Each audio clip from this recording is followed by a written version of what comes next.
अलग राज्यों से भी वो सारी अपडेट हम तक पहुंचा रहे हैं। मैं अपने सहयोगियों के पास जाऊं। एनके सिंह सर, पहले आप ही के पास में आ रही हूं। अब लगभग तय हो चुका है पूरा खाका मंत्री परिषद का कैसा होगा। मोदी 3.0 का 65 सांसद हैं जो शपथ लेने वाले हैं, जो फिलहाल अब जानकारी आ रही है। आप कैसे देख रहे हैं इसे?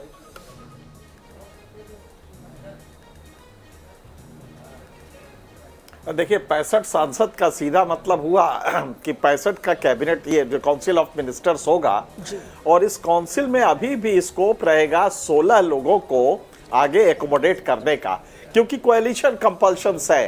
कल हो सकता है कोई हम के जीतन मांझी रूठ जाए, कोई अजीत पवार का कोई रूठ जाए, और इसमें एकोमोडेट करने के लिए तो ये हमेशा होता है कि जब आप कोएलिशन की पॉलिटिक्स करें तो थोड़ा सा जगह रखें आगे के एक्सपेंशन के लिए। क्योंकि मुझे ताजुब नहीं होगा कि कल जब शपथ होके आज रात को राष्ट्रपति के यहाँ लिस्ट भेजी जाएगी पोर्टफोलियो एलोकेशन का, तो हो सकता है कि 2-4 लोग उसमें से नाराज हों कि भाई ये पोर्टफोलियो नहीं चाहता था, मैं तो वो मिनिस्ट्री चाहता था। ये सब होता है, इसीलिए थोड़ा सा गैप रखा जाता है कि उसको बाद में एकोमोडेट किया जा सके। उस पार्टी के कुछ मेंबर और आते हैं, उनको एकोमोडेट किया जा सके, इसलिए उन्होंने 65 या 68 की संख्या रखी है। 81 तक जा सकते हैं। 2003 के बाद जो 91st अमेंडमेंट हुआ, उसके तहत अब वो 15% of the house of the people, ये जो लोकसभा होती है उसकी कुल संख्या के 15% आप मंत्री रख सकते हैं। इसके पहले कोई नियम नहीं था, कानून नहीं था, तो कुछ भी मंत्री आप रख लेते थे।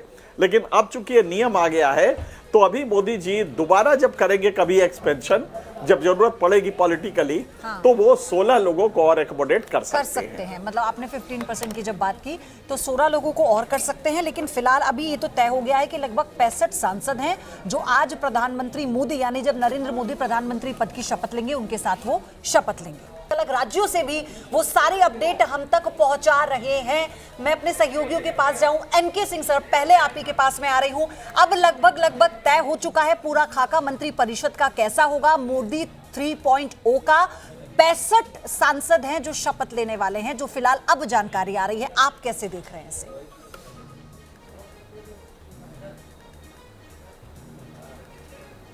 देखिए, 65 सांसद का सीधा मतलब हुआ कि 65 का कैबिनेट, ये जो काउंसिल ऑफ मिनिस्टर्स होगा, और इस काउंसिल में अभी भी स्कोप रहेगा 16 लोगों को आगे एकोमोडेट करने का, क्योंकि कोएलिशन कंपल्शंस है। कल हो सकता है कोई हम के जीतन मांझी रूठ जाए, कोई अजीत पवार का कोई रूठ जाए, और इसमें एकोमोडेट करने के लिए तो ये हमेशा होता है कि जब आप कोएलिशन की पॉलिटिक्स करें तो थोड़ा सा जगह रखें आगे के एक्सपेंशन के लिए। क्योंकि मुझे ताजुब नहीं होगा कि कल जब शपथ होके आज रात को राष्ट्रपति के यहाँ लिस्ट भेजी जाएगी पोर्टफोलियो एलोकेशन का, तो हो सकता है कि 2-4 लोग उसमें से नाराज हों कि भाई ये पोर्टफोलियो नहीं चाहता था, मैं तो वो मिनिस्ट्री चाहता था। ये सब होता है, इसीलिए थोड़ा सा गैप रखा जाता है कि उसको बाद में एकोमोडेट किया जा सके। उस पार्टी के कुछ मेंबर और आते हैं, उनको एकोमोडेट किया जा सके, इसलिए उन्होंने 65 या 68 की संख्या रखी है। 81 तक जा सकते हैं। 2003 के बाद जो 91st अमेंडमेंट हुआ, उसके तहत अब वो 15% of the house of the people, ये जो लोकसभा होती है उसकी कुल संख्या के 15% आप मंत्री रख सकते हैं। इसके पहले कोई नियम नहीं था, कानून नहीं था, तो कुछ भी मंत्री आप रख लेते थे।